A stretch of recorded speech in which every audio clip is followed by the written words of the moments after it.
तो आज का चैप्टर है झूठ का सच। तो यहाँ पे पहले कहानी की तरफ जाने से पहले इसके पाठ प्रवेश की तरफ थोड़ा देख लीजिए कि क्या लिखा है। पाठ प्रस्थान या प्रवेश करने से पहले क्या लिखा है। हमें हमेशा सच्चाई के रास्ते पर चलना चाहिए, उसी के पक्ष में खड़ा होना चाहिए, साथ ही अपनी मित्रता पर विश्वास रहना चाहिए या रखना चाहिए। आपस में एक दूसरे का सम्मान करना आवश्यक है। संबंध का धागा बहुत पतला होता है, बड़े यत्न के साथ उसे संभालना प्रत्येक मित्र का कर्तव्य होता है। मित्रता में एक दूसरे को चुनौती देना, खतरा मोल लेना। प्रस्तुत पाठ में दो मित्रों की घनिष्ठ मित्रता का रोचक वर्णन किया गया है। तो यहाँ से क्या पता लगा कि कहानी में दो मित्रों के बारे में बताया गया है, साथ में मित्रता के ऊपर बताया जा रहा है कि जब किसी दो दोस्त में मित्रता होती है तो बड़े घनिष्ठ संबंध माना जाता है। तब वहाँ पे मित्रता में क्या होता है, एक दूसरे का साथ देना, एक दूसरे पर संदेह ना करना, सही रास्ता दिखाना मित्र को, ये सारी विशेषताएं उसमें रहती है। ठीक है, तो कहानी की तरफ चलते हैं। यहाँ पे सबसे पहले चरित्र का नाम लिखा गया है गोनू झा। तो गोनू झा का एक लंगोटिया यार था। लंगोटिया यार मतलब बचपन का साथी, जिससे वो पैदाइशी के बाद से जिसके साथ वो खेल कूद के बड़े हुए थे।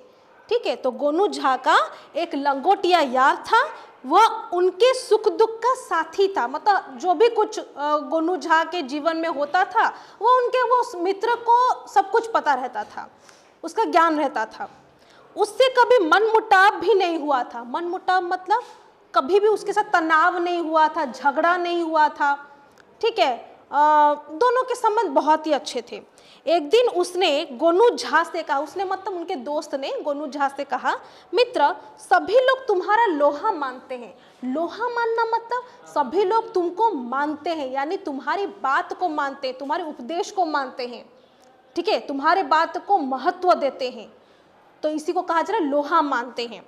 तुम कैसे किसी दोस्त को दुश्मन, दुश्मन को दोस्त, मूर्ख को विद्वान, साधु को ठग और बेईमान को ईमानदार सिद्ध कर देते हो। सिद्ध कर देना मतलब प्रमाणित कर देना। मतलब गोनू झा में ऐसी एक मानसिकता थी, या यूँ कहें कि उनकी सोचने समझने की शक्ति थी, और जिसके वजह से वो क्या होता था, वो अपने बातों के जरिए वो बता देते थे कि वो उन दोनों, जो भी कोई व्यक्ति, उन दोनों, देखिए उन दोनों में जो दोस्ती दिखाई दे रही है ना, वो असल में दोस्ती नहीं है। वो पहला वाला दूसरे वाले को अपना दुश्मन मानता है, लेकिन दिखावे के लिए दोस्त बना बैठा है, ऐसे वो बोल देते थे।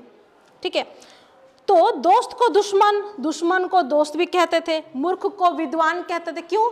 कि वो परिस्थितिवश मूर्ख बन गया। ठीक है, लेकिन उसमें आंतरिक विद्वता उसमें है, उसमें ज्ञान है। ठीक है, मूर्ख को विद्वान। साधु को ठग, जो साधु बना बैठा है ना, वो असल में सबसे बड़ा ठग है, पैसे लूटता रहता है, ऐसे वो बताते थे। साधु को ठग, और बेईमान को ईमानदार सिद्ध कर देते थे। बेईमान को ईमानदार क्यों? क्योंकि बेईमान वो चरित्र से नहीं था, वो परिस्थितिवश, अपने अभाववश वो बेईमान बन गया है, लेकिन वो असल में ईमानदार व्यक्ति है। पहले उसके बहुत ईमानदारी वाले कारनामे उसके रहे हैं, वो ऐसे बोलते थे, वो सिद्ध कर देते थे, प्रमाणित कर देते थे। ठीक है, यह बात मेरी समझ में नहीं आती, तो उनके दोस्त ने गोनू झा से पूछा। तो गोनू झा क्या बोलते हैं? गोनू झा ने सहज भाव से कहा, तो बड़े आसान तरीके से कहा, मैं किसी को एक नज़र में ही पहचान जाता हूँ। मतलब एक नज़र में ही जान लेता हूँ, मतलब उसको भांप लेता हूँ कि ये व्यक्ति किस तरह का है। ठीक है, किस तरह की मानसिकता ये रखता है, वो पहले नज़र में वो जान जाते हैं। और उनमें अनुभव था भाई लोगों को परखने का, इसलिए वो जान जाते हैं। तो पहचान जाता हूं कि आदमी अच्छा है या बुरा, तद अनुसार उस पर मेरी धारणा बद्धमूल होती है। उसके पश्चात, तद अनुसार मतलब उसके बाद ही मेरी धारणा बद्धमूल होती है, मतलब उसके ऊपर स्पष्ट होती हुई जाती है। उसी के स्वभाव अनुसार मैं निर्णय लेता हूँ। अगर कोई परिस्थिति बस झूठा अथवा बेईमान बन भी जाता है, जबकि उसका चरित्र वैसा नहीं होता, तो मैं उसे सुधरने का अवसर देता हूँ। उसी प्रकार कोई मक्कार या पाखंडी अगर महान बना रहता है तो मैं उसे उद्घाटित करके ही दम लेता हूँ। अब इस बात पे मैं आपको दो उदाहरण देती हूँ, दो चीज़ें, ठीक है। क्या है वो दो चीज़ें? जैसे कि आपको पता होगा ये चीज़ कि जब अंग्रेज़ आए थे हमारे देश में, ठीक है, पहले कारोबार के उद्देश्य में आए और हमारे जो राजाओं को बहला फुसला कर उनके पास से ज़मीन जायदाद ले लिए, फिर हमारे राजाओं के ऊपर ही वो शासन करने लगे, अपने नियम उनसे मनवाने लगे। उस समय की बात है, ठीक है, जब धीरे धीरे क्रांतिकारी जो लोग थे या कुछ नेता थे या कुछ ऐसे लोग थे जो सामने आए थे दूसरे जनताओं के लिए, मतलब ऐसा कि उनके लिए एक लीडर का काम यानी नेता का काम कर रहे थे, उनको आगे बढ़ा रहे थे, प्रेरित कर रहे थे, भाषण के जरिए हो या शक्ति प्रदर्शन के जरिए हो, ऐसे कर रहे थे। उनमें से कुछ ऐसे भी थे जो कि मान लो कि अंग्रेज़ क्या करते थे कि भारत से कुछ सोना या जेवर वगैरह, बहुत सारे आभूषण लेके, बहुत सारे हमारे यहाँ की चीज़ें अपने देश को भिजवा देते थे, ठीक है, अपने देश को भिजवा देते थे, वो रेल के ज़रिए भेजते थे, तो वो कोई भी उनके वाहन के ज़रिए भेजते थे। तो उसको रास्ते पे उसको रोक कर रखना, उनसे युद्ध करना, ठीक है, और अपनी देश की चीज़ों को अपने यहाँ पे रखना कुछ लोगों ने ठान लिया था। लेकिन वो अंग्रेज़ों ने उनको आतंकवादी नाम दे दिया, लेकिन सच में वो आतंकवादी नहीं थे। वो क्या थे? वो हमारे देश के सैनिक थे, सिपाही थे, ठीक है, जो छिप के वो आक्रमण करते थे। उसको उस समय गोरिल्ला वार भी कहा जाता था, गोरिल्ला युद्ध कहते थे, क्योंकि वो छिप के जंगलों में रहते थे और अचानक उनके ऊपर कूद पड़ते थे और अपने देश की चीज़ों को अपने देश पे रख लेते थे, उसको लेके छिपा लेते थे। तो इस ये जो दल था उसको अंग्रेज़ों ने आतंकवादी नाम दे दिया कि ये आतंकवादी है, ये लूटपाट मचा रहे हैं, ये विद्रोही हैं, इनको कहीं पे भी हम पकड़ लेंगे तो इसको मार देंगे, वहीं पे मार देंगे। ऐसा भी जारी हुआ था फरमान, जिसके वजह से कुछ लोग ऐसे मर भी गए थे, ठीक है। लेकिन सच में क्या वो आतंकवादी थे? उनको आतंकवादी करार दिया गया था। वो किस उद्देश्य से कर रहे थे? अपने देश की चीज़ों को अपने देश में रखने के उद्देश्य से कर रहे थे। तो फिर वो बेईमान तो नहीं हुए, वो ईमानदार व्यक्ति रहे, है कि नहीं? ये रहा एक उदाहरण। दूसरा उदाहरण ये है, कैसे? आप कई बार सुने होंगे, आप लोग न्यूज़ देखते हो, कई बार सुने होंगे कुछ साधु पाखंडी पकड़े जाते हैं। हाँ, उड़ीसा में भी है, उड़ीसा के बाहर भी पकड़े जाते हैं कि राम नाम का जाप कर रहे होंगे, लेकिन अगले ही पल देखो तो वो किसी होटल से निकल रहे होंगे कपड़ा बदल के, कुछ अलग ही कपड़े पे, वो उनके शरीर पर तब गेरुआ वस्त्र नहीं होता है, कुछ अलग ही वस्त्र होते हैं, ठीक है, वो साधु पाखंडी होते हैं। मतलब ऐसा कि भभूत हम लगा रहे हैं, भभूत से तुम्हारे ये परेशानी दूर हो जाएंगे, वो परेशानी दूर हो जाएंगे, भभूत लगा लो, ऐसे करके बोल देते हैं लोगों को। मतलब जो साधारण भोले भाले लोगों को फंसा लेते थे, उनके पास से पैसे हड़प लेते थे। तो ये भभूत ये पैकेट में मिलता है बोलते थे, ठीक है, कहीं से खरीद के ले आएंगे, ये 500 रुपया, इसको लगाओगे हर दिन तो आपकी वो जो समस्या, ग्रह नक्षत्र की समस्या पूरी तरह से दूर हो जाएगी, ऐसे बोलते थे। लेकिन वो भभूत तो होता नहीं है, पता नहीं क्या ही होता है, ठीक है। और कुछ साधु पाखंडी ऐसे होते हैं जो खुद को भगवान का दर्जा दे देते हैं। लोग जाके मतलब मंदिर में लोग पहले जाते थे, लेकिन अब साधु पाखंडी को ऊपर जाके दूध अर्पण करके आ जाते हैं। मतलब चलते फिरते भगवान ऐसे मानने लगते हैं। तो वो भी तो पाखंडी हुए ना। कौन इंसान अपने ऊपर दूध डलवाता है? कोई नहीं। जो सच में साधु जिसको कहा जाता है, साधु का मतलब क्या होता है? सदाचरण करने वाला, सदाचरण करने वाला साधु होता है, सत्य बोलने वाला साधु होता है, ठीक है, हिंसा न करने वाला साधु होता है, मिथ्या ना बोलने वाला साधु होता है, जो कि बहुत पहले मिलते थे और पर्वतों के ऊपर, मतलब पर्वतों में वो तपस्या वगैरह करते थे, वो साधु कहलाते थे।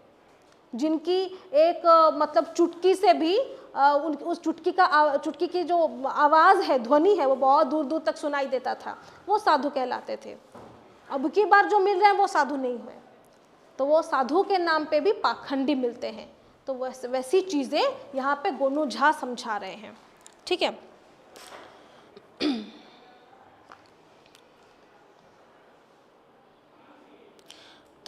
यहाँ पे क्या लिखा है कि जब मुझे पता चलता है कि ऐसा कोई व्यक्ति है जो कि परिस्थितिवश बेईमान बन गया है, मैं उसे सुधरने का अवसर देता हूँ। कि जैसा वो था, अगर मुझे पता है कि ये अच्छा व्यक्ति था, किसी वजह से ये बुरा बन गया है, तो उसे सुधरने के लिए मैं अवसर देता हूँ, यानी उसे अच्छा बनने के लिए मैं समय देता हूँ।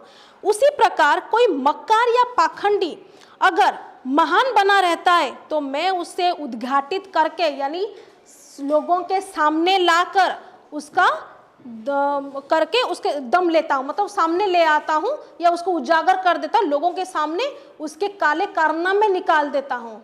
लोग पहचाने कि ये व्यक्ति मतलब झूठा है और साधु नहीं है, पाखंडी है, मैं ये बतलाता हूँ। ठीक है। उसने उत्सुकता से पूछा, मतलब उनके दोस्त ने उत्सुकता से पूछा, मेरे बारे में तुम्हारी क्या धारणा है? अगर तुम इतने लोगों की परख रखते हो तो फिर तुम मेरे बारे में भी तो कुछ सोचते होंगे। जब हमें पता चले, कोई दोस्त अगर हमको आके बोले, अरे तू जानता है मुझे ना फेस रीडिंग आता है। फेस रीडिंग किसको कहते हैं? मैं तुमको देख के बता सकती हूँ कि तुम किस तरह के व्यक्ति हो, तुम्हारी क्या विशेषताएं हैं, तुम्हारे क्या पसंद नापसंद है, तुम क्या क्या सोचते हो, मैं देख के बता सकती हूँ। ऐसे लोग भी हैं जो बहुत प्रैक्टिस करने के बाद अभ्यासवश वैसे बन गए हैं, लोगों को देखने मात्र ही पता लग जाता है उनको। ठीक है, पता लग जाता है उनके कुछ कारनामों से उनके कुछ काम से पता लगता है।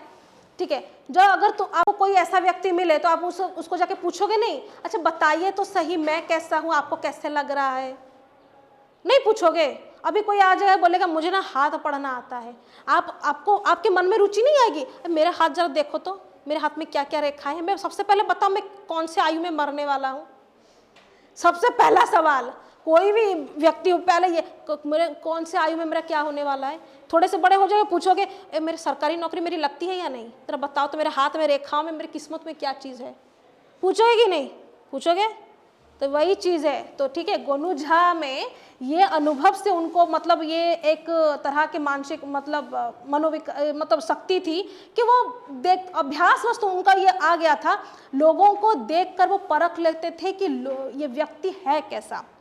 ठीक है, तो उनके दोस्त ने वैसे ही पूछा, तो अगर तुम इतने लोगों को परख लेते हो तो फिर बताओ कि मैं कैसा हूँ, तुम मेरे बारे में क्या धारणा रखते हो, मैं तो तुम्हारा दोस्त हूँ, मेरे बारे में तुम क्या सोचते हो। ठीक है, गोनू झा ने अनमने भाव से कहा, मतलब अनमने मतलब अन्यमनस्क होके, मतलब जैसे मुझे बताना नहीं है, मैं तुम्हारे बारे में, तुम मेरे दोस्त है, मैं तुम्हारे बारे में क्यों परख करने जाऊं। जिसको हम नॉर्मली इसको ऐसे बोलते हैं कि नहीं तू तो मेरा दोस्त है, मैं तुझे क्यों जज करूं, नहीं बोलते मैं तुझे क्यों जज करूं, मैं तुझे नहीं जज करता या नहीं करती, ऐसे बोलते हैं। तो वही चीज अनमने भाव से उन्होंने कहा कि तुम तो अजीज दोस्त हो, अजीज दोस्त मतलब तुम तो मेरे खास दोस्त हो, इसलिए तुम्हारे बारे में धारणा क्या बनानी है। उससे जोर देते हुए कहा, फिर भी दोस्त ने फिर भी कुछ तो तुमको महसूस होता होगा मेरे बारे में, कुछ तो बताओ। गोनू झा ने चिंता प्रकट करते हुए बड़ा चिंतित अवस्था में कहा उसने, तब मुझे शंका हो रही है कि हमारी दोस्ती दुश्मनी में ना बदल जाए। अगर मैं बोल दूं, सच में कुछ बोल दूं, फिर हम जो इतने अच्छे अजीज दोस्त बने बैठे हैं कहीं हम दुश्मन ना बन जाए, मेरे सच बोलने के चक्कर में हम दोनों दोस्त दुश्मन ना बन जाए।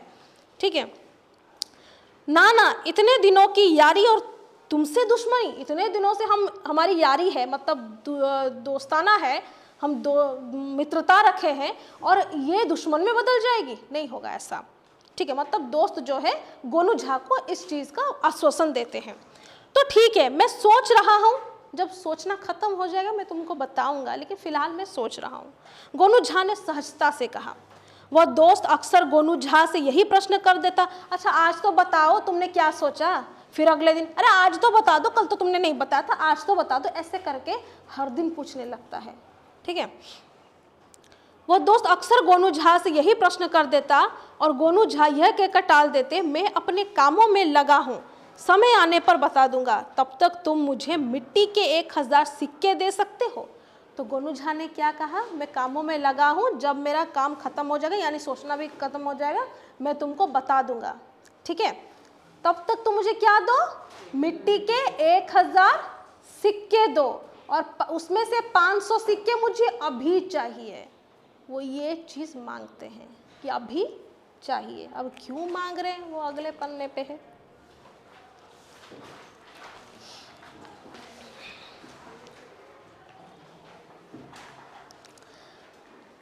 अब देखिए, मित्र ने पहले तो बात टालनी चाहिए, किंतु काम बड़ा नहीं था और गोनू झा जैसा परम मित्र जो न जाने कैसा कैसा स्वांग भरता रहता है, इसलिए उसने हामी भर दी। तो क्या है, ये कोई बड़ी चीज नहीं थी, ठीक है।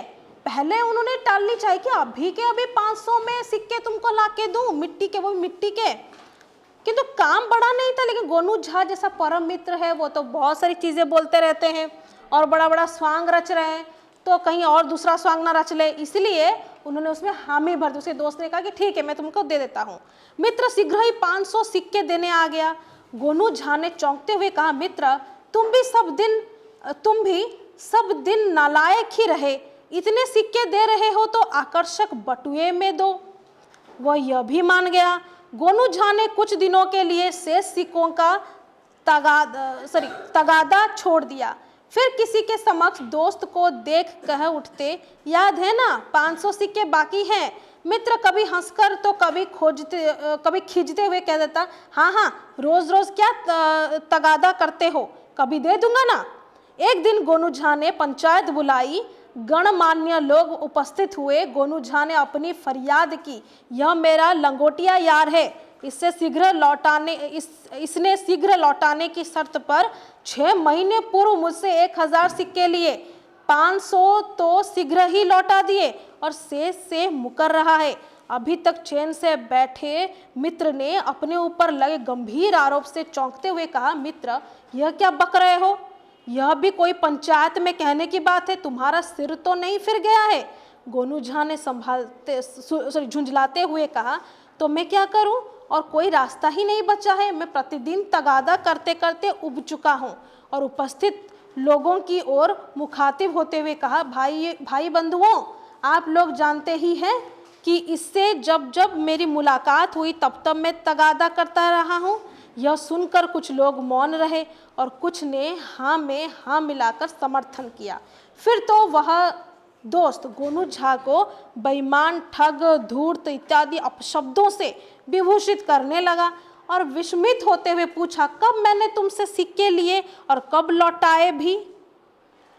गोनू झा ने अपने थैले से वही आकर्षक बटुआ निकाला, उसी में दोस्त ने मिट्टी के सिक्के दिए थे। उन्होंने पंचों को वह बटुआ दिखाते हुए कहा, पंच परमेश्वर, इसी से पूछिए कि यह बटुआ किसका है। उसने बहिचक हो कहा, है तो मेरा ही, पर इसमें मैंने मिट्टी के सिक्के दिए थे। गोनू झा ने उपहासात्मक मुद्रा में कहा, लीजिए, मेरी मति मारी गई है, या बच्चा हूँ कि मिट्टी के सिक्कों से खेल करूँ। उनका समर्थन करते हुए सरपंच ने कहा, गोनू जी ठीक कहते हैं, भला यह मिट्टी के सिक्के लेकर क्या करेंगे, इसलिए यथाशीघ्र इन्हें शेष सिक्के वापस कर दें, अन्यथा सूद समेत लौटाने पड़ेंगे। क्षुब्ध और क्रुद्ध होने के बावजूद उसे सिक्के वापस करने पड़े। बदनामी और बेइज्जती हुई सो अलग। उस दिन से वह गोनू झा का मुंह नहीं देखना चाहता था। इतना ही नहीं, उनका नाम सुनकर भी भड़क उठता था। दोस्त की किराने की दुकान थी। कुछ ही दिन बाद दुकान के अहाते में गणमान्य लोगों को पहुंचते देख उसे उत्सुकता हुई कि माजरा क्या है। यह पता चलने पर कि सभी को गोनू झा ने बुलाया है, दोस्त का माथा ठनका कि मक्कार को फिर क्या खुराफात सूझी। पर वह गांव के गणमान्य व्यक्तियों को भगाए कैसे। गोनू झा भी उपस्थित हुए। उन्हें देखते ही वह दोस्त दुकान छोड़ बाहर जाने लगा। गोनू झा ने अपने पुराने लंगोटिया यार को बाहर निकलते देख चौंकते हुए कहा, पहले उसे बुलाइए, तभी कुछ मुनासिब होगा। ठीक है, तो यहाँ पे बात क्या है, तो 500 मिट्टी के सिक्के दिए थे। तो जब देने लगा वो दोस्त, गोनू झा ने क्या किया कि तुमने सिक्के तो दे दिए, पर मैं उसको भरूंगा किसमें, तो एक अच्छा सा क्या दो, बटुआ दो। ठीक है, तो बटुआ दिया। बटुए में, सुंदर से बटुए में मिट्टी के सिक्के पड़े हुए हैं। अब उसके बाद वो और 500 के लिए वो याद नहीं किया, तगादा नहीं किया, लेकिन फिर कुछ दिन बाद फिर कैसे करता था, किसी लोगों के सामने, दोस्तों के सामने, कहीं चाय पी रहे उनके सामने, अरे तुम्हें याद है ना 500 अभी भी बाकी है सिक्के, तू देगा। तो ऐसे सुन सुन के उनके दोस्त, हाँ क्या याद करवाता रहता था, गादा करता रहता है, दे दूंगा ना, उसमें क्या है, ऐसे करता था। तो अचानक एक दिन पंचायत बुला लिया, किसने, गोनू झा ने, और इस बात को वहीं पे छेड़ डाली, ठीक है, कि इसने देखो ये मेरा दोस्त है, मेरे से लिया था सिक्के, अब मेरे को 1000 सिक्के लिए थे, 500 मुझे देकर बैठा है और 500 नहीं दे रहा है, मैं बहुत बार मांग चुका हूँ, नहीं दे रहा है। इसको सुन के साथी, उनका जो दोस्त था, वो एकदम बावला सा हुआ कि ये कब हुआ भाई, मैं इससे 1000 सिक्के कब लेके गया, तो हुआ ही नहीं, तो फिर ये मुझे दोस्त ऐसे क्यों दे रहे हैं। तो बिल्कुल वो वहाँ पे पूछने लगे। तो वहाँ पर ये क्या दिखाते हैं, वही बटुआ दिखाते हैं, देखो ये बटुआ तुम्हारा नहीं है, तुमने नहीं दिया था। तो इसमें वो साथी क्या कहता है, बटुआ तो मेरा है, लेकिन इसमें मिट्टी के सिक्के हैं, तुमने मुझे मिट्टी के सिक्के मांगे थे, मैं तुमसे लिया कब, मैंने तुमसे लिया ही नहीं, तो फिर लौटाने का काम कहाँ से आया। लेकिन क्योंकि बहुत अपमान हो चुका था, क्योंकि गोनू झा ने क्या कहा था उनको कि मैं क्या, अभी मेरी आयु है कि मैं मिट्टी के सिक्के से खेलूं, तो मुझे मिट्टी का सिक्का देके क्या बैठा है, मैं इससे मैं क्या करूं इसका। तो सचमुच दूसरे लोग भी कहने लगे, हाँ इतने बड़ा आदमी मिट्टी का सिक्का लेके क्या करेगा, कुछ तो उसको करना नहीं है, क्या करना है उसका। लोग जब समर्थन करने लगे, बेचारा उनका साथी वहीं पे फंस जाता है। तो अपमान और बेइज्जती के चलते, जो कि वो लिया ही नहीं था, वो सिक्के उनको देने पड़ते हैं वहीं पे। लेकिन उसके बाद से वो अपने दोस्त से कटे कटे रहते हैं, क्रोधवश रहते हैं, बातचीत नहीं करते, अपना दुश्मन मान बैठते हैं। यहाँ तक कि गोनू झा का चेहरा देखना भी उनको गवारा नहीं होता। अब हुआ क्या, किसी किराने के दुकान में अब बुलवाया है गोनू झा ने सबको। अब जब सुन लेते हैं कौन, उनके साथी, कि गोनू झा ने बुलवाया है, तो वो सोचते हैं अब क्या खुराफात इसके मन में आया, अब क्या करने गया है, जानने के लिए गए हैं। अब इनको बुलावा आया है, देखते हैं कि क्या चीज़ है। पंचों के बुलावे पर अंततः वह आया। गोनू झा ने मिट्टी और असली सिक्कों के दोनों बटुए निकालकर बीच में रखते हुए कहा, पंच परमेश्वर, मेरे इस अजीज दोस्त को यह जानने की दिली ख्वाहिश थी कि मैं सच को झूठ और झूठ को सच में कैसे परिवर्तित कर देता हूँ। मैंने इसे आगाह भी किया था, लेकिन इसने जिद पकड़ ली, इसलिए असत्य का सहारा लेकर दोस्ती को दुश्मनी में बदलना पड़ा। यह सिक्के मैं चुपचाप भी वापस कर सकता था, किंतु सभी के सामने यह जलील हुआ था, इसलिए आप लोगों के समक्ष ही लौटाना उचित समझा। और फिर मित्र की पीठ पर एक धौल जमाते हुए कहा, अब तो मुझे समझने में देर ना लगेगी। दोनों खुशी के आंसू पोंछते गले मिल गए। तो वो शिक्षा दे रहा था गोनू झा कि सच को झूठ और झूठ को सच वो कैसे बदलते हैं, क्योंकि वो प्रश्न किया था ना उनके दोस्त ने कि तुम सच को झूठ और झूठ को सच में कैसे बदल देते हो। तो हुआ, तो वो प्रमाणित करने के लिए उन्होंने पूरा ये जो है कहानी या घटनावली उन्होंने रचना कर दिया था। आई बात समझ में।